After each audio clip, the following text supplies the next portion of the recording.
My mother had to go to the bank. She left the house, and then I heard the explosion, said Matthew Caruana Galizia in an interview for the Allard Prize for International Integrity. His mother was fearless Maltese journalist Daphne Caruana Galizia, whose car was devastated by a powerful bomb that hurtled it and her into the air. The car was found more than a city block from the ignition point. It was a powerful message to anyone who dared to expose corruption at the highest level in Malta. When the Panama Papers were released, Caruana Galizia traced millions of dollars back to the powerful elite in Malta. Despite increasing intimidation and threats, she dug into the details of the money and who was behind it. Her blog was extremely popular and had subscription rates that eclipsed the major media outlets in the country. Matthew says journalists in Malta were expected to cover up for powerful people, to partake in the culture of silence, and his mother refused to do that, and this put her in an ultra-minority. Fellow Maltese blogger Manuel Dalia says, when political parties are threatened by a journalist, they will isolate them, dehumanize them, and in the case of Daphne, they will demonize them. In an interview, Daphne said, they have made me into what is, in effect, a national scapegoat. Daphne Caruana Galizia is the posthumous co-winner of the Peter A. Allard Award for International Integrity, which was awarded in Vancouver on October 21, 2020. We invited her son, Matthew, to join us for a conversation that matters about the unveiling of corruption and the high price Daphne paid for her brave pursuit of the truth.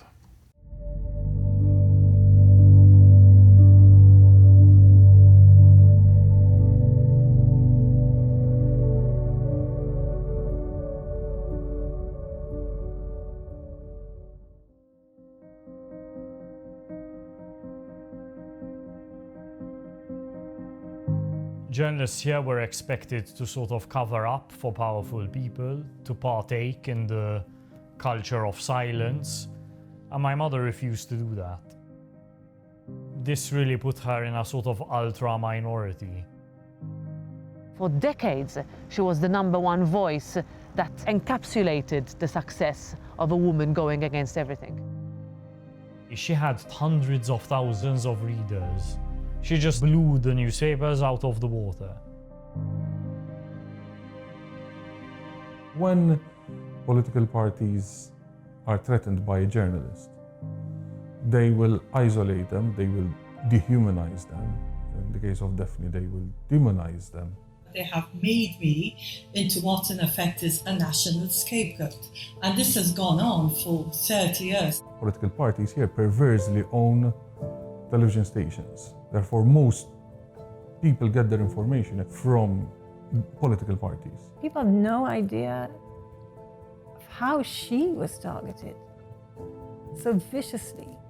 I got used to it, like a scar forms around the room. But my biggest concern is that because people see what happened to me, they don't want to do it. She had so many sources and so much information was coming to her. She couldn't handle it on her own.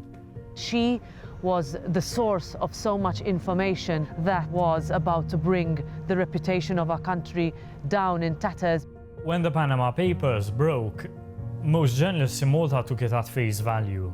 These politicians have offshore companies, it's unethical, that's it, case closed. You had people in a position of power who were trying to set up dodgy structures in order to funnel money away from jurisdictions that would have otherwise traced them. What Daphne did is she exposed them. She didn't stop working on that investigation, even after the subject had changed. In denouncing this, Daphne was perceived as a threat to the easy money that many people were benefiting from. Nothing was normal around that time. We were in this kind of emergency situation already. All these sort of forces were working together against my mom. I was working full-time on the Paradise Papers investigation, And we had sort of settled down for the day at this big table that we shared as a desk. My mother had to go to the bank. She left the house, and then I heard the explosion. Ever since then, everything changed completely.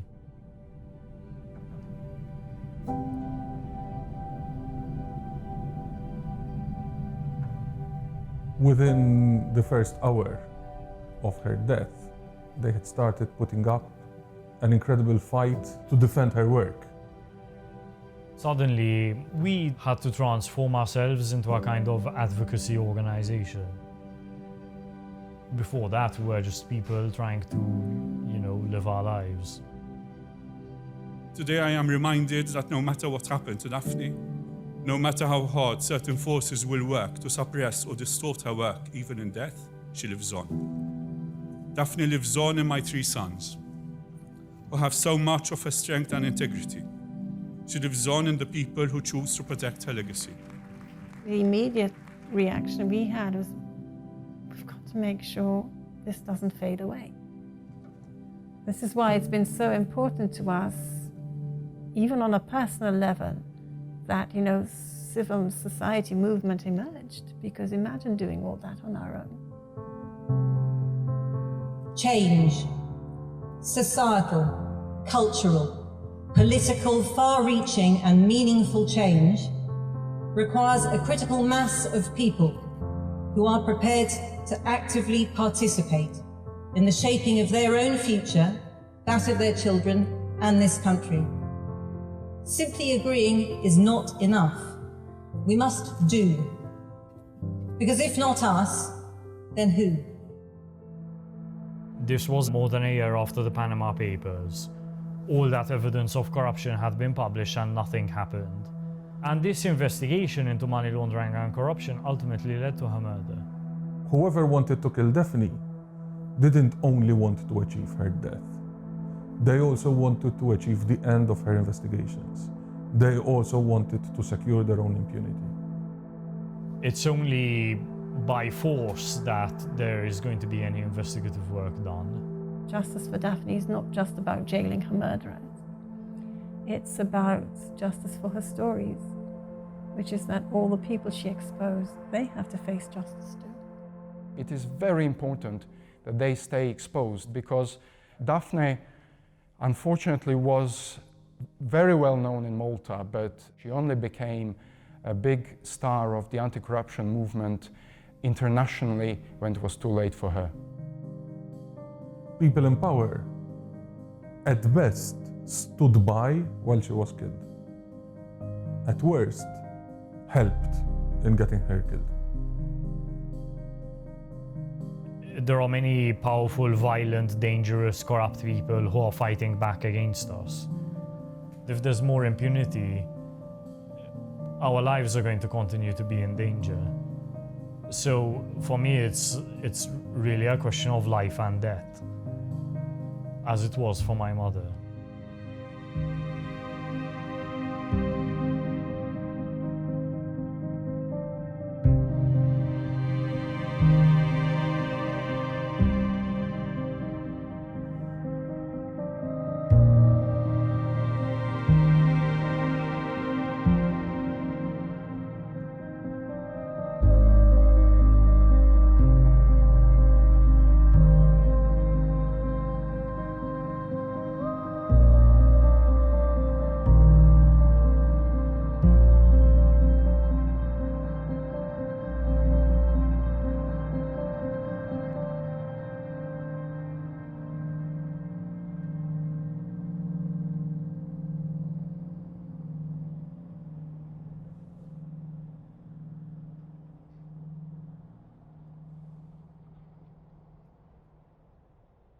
In a divided Malta, how polarizing was your mother's work? I didn't see it as polarizing because it was simply my mother against almost everyone else. That's how it was, really, which is not polarizing. It's like David and Goliath. And I think that that's how it was right up until the end, too. because my mom started doing her work in a very conservative, male-dominated environment. She was not just the only woman doing that work, but the only person.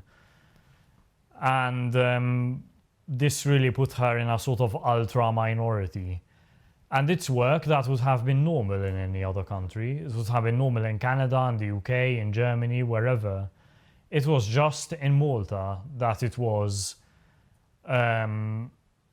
unheard of that a journalist would be doing this kind of work. Journalists here were expected to sort of cover up for powerful people, to partake in the culture of silence, and my mother refused to do that. What was the deciding factor for her to set up her blog, Running Commentary? I think the primary motivation for it was around the time of the general election 2008. My mom had a bi-weekly column. At the time, Facebook or Twitter wasn't really a thing. I mean, Facebook existed, but it just wasn't popular here. And there were a few blogs, like maybe 2 or 3, that were becoming quite popular among, let's call them, newsmakers, sort of, or opinion makers. And my mother felt restrained by her bi-weekly column. She wanted something that gave her like more direct and sort of on-demand communication with her audience. And she had asked me, like, what do you think about setting up a blog, or should I set up a blog? And at first I thought it was like, you know, at first I thought that she shouldn't, because I thought it was like only a very tiny proportion of Malta's population followed blogs. I just thought it wasn't worth the effort. But I had underestimated my mother's effect, like on the medium.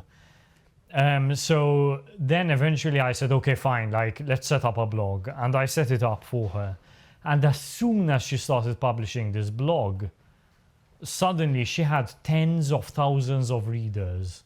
These other blogs like that existed before hers had maybe 3,000, 4,000 readers per month. My mom's had not just tens of thousands, but hundreds of thousands. It was just something that I never expected. And she would like publish a blog post around the time of the elections, and 300 comments, 400 comments. It was like that immediately. She just like blew the newspapers out of the water. And that changed everything. It absolutely changed everything. It also like really marked her out as an enemy to political parties, because suddenly they lost control of the conversation. They lost control of the public discourse. From what I understand, the investigative work that she was reporting on was not being covered by major media sources, but they were more than happy that she was willing to do that work, and they were also happy to piggyback off of it. So it became the situation where other media organizations were depending on my mother. The police were depending on my mother. The tax authorities depending on my mother. Financial investigators depending on my mother. It just became like all the weight was on her. Why did she continue reporting when she had all these pressures, knowing these were nefarious and dangerous people that she was exposing? She just kept going, but she kept going like knowing that if she stopped, the bad guys would win, let's say, because no one else would sort of step in to fill her shoes. My mom, like most people, just wanted to, you know, have her own life and like enjoy it and not have to deal with all of the problems caused by battling against like really powerful, corrupt people. But she had this enormous sense of duty, and I guess she sort of stepped up to it, that responsibility. Based on the nature of her work and who she was reporting on, she knew that she was exposing dishonest people, and she knew that there was going to be opposition. How horrible was it for her and for your family? It was awful, because the thing was, the reaction wasn't like, what you're saying is untrue or you're not credible or whatever. It is, the reaction was, we're the bad guys. But like, you're choosing to mess with us and you're going to suffer the consequences. You're going to be made to pay for it. And in fact, after my mother was murdered, the sort of explanation given by supporters of the ruling party was she decided to mess with dangerous people and these are the consequences. Like, it's not our fault. And that's obviously wrong. I mean, that's not how things should be. This all ultimately leads to October 16th, 2017. Tell me a little bit about that day. It was just like a normal.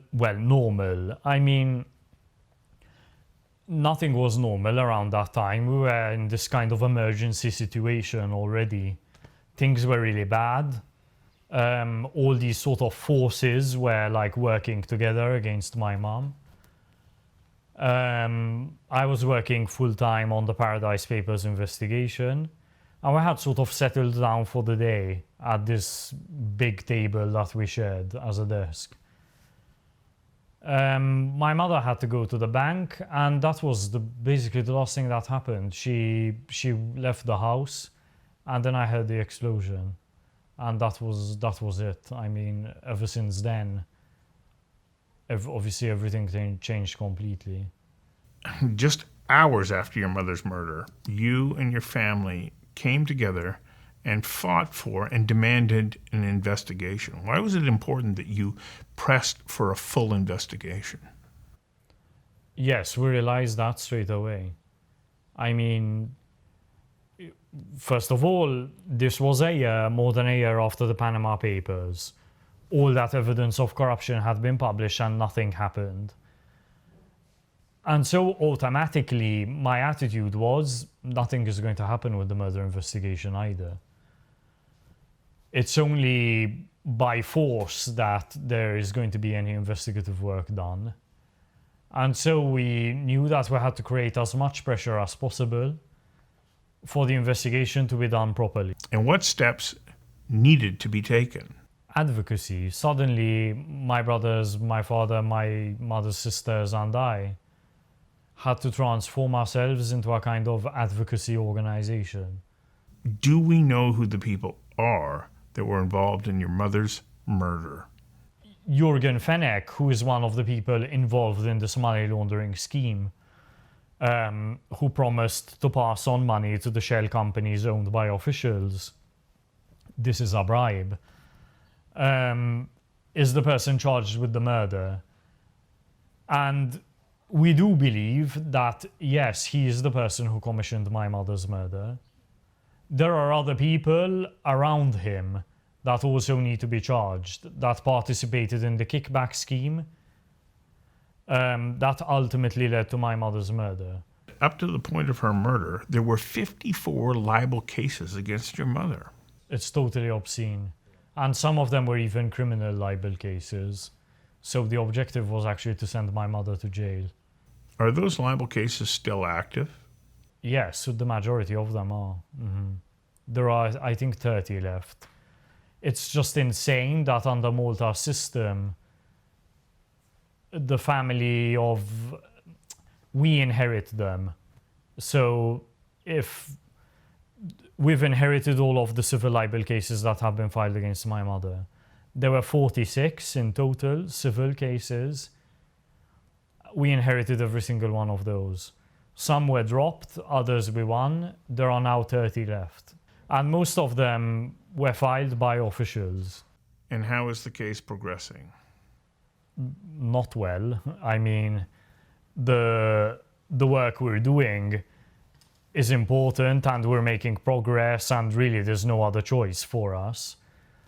But it's not easy, and there are many powerful, violent, dangerous, corrupt people who are fighting back against us. So again, we're in the same situation that my mother was in, the sort of David and Goliath type situation. What happens now? Are you continuing your mother's work? Yes, we do this every day. I mean, it's the journalistic work, the work on investigating the murder, on making sure there's justice for the murder, and also making sure there's justice for my mom's journalism, so that the corruption that she reported on leads to prosecutions. Is it not encouraging to know that international media are now starting to take notice of what is happening in Malta? Yes, it is, definitely. It is. Again, corrupt people often depend on the sort of cover of darkness. So the more light we shine on what's happening here, the better. What happens now? Are you continuing your mother's work? She had so many sources and so much information was coming to her. She couldn't handle it on her own. And I was worried that, and so was my mom, that sort of balls were being dropped. Like she was trying to juggle all of these investigations, obviously couldn't handle them all, so she had to sort of leave some on the ground. But we didn't want this to happen, me and my mother, so I started helping her coordinate the work, like between her and other journalists. So a source would come to her, my mom couldn't handle it because she already had too many, so I would help her pass on that source to another journalist. And this took a lot of time and effort, you know, because you have to build trust with the source and so on. You can't just like pass them on to someone else. So I would help her with that, help her with receiving data from sources, that kind of thing. Why are you continuing her work? Because if we don't continue the work, I mean, there's just going to be more impunity. And if there's more impunity, our lives are going to continue to be in danger. So for me, it's really a question of life and death, as it was for my mother. Matthew, thank you for your time, and more importantly, thank you for staying committed to the truth.